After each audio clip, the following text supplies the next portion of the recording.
हम आज रवलो के शंकर भगवान के गाना सुनावे जाता नहीं प्रेम भाव से रवलो नी सुनी। अरे सोने के कटोरिया में पियर माटी लिपि गईनी शिव के मंदिर।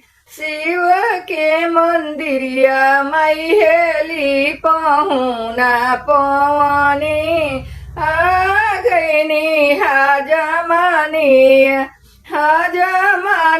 अरवा मम्मी हो फेरी बोलू दी तू अभिमानी लड़ी कनादा।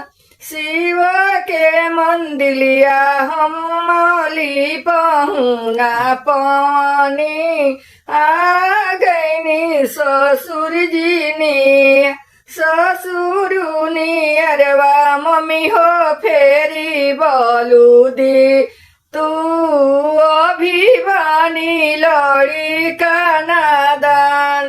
सोने के कटोरिया में पियर माटी लिपि गईनी शिव के मंदिर।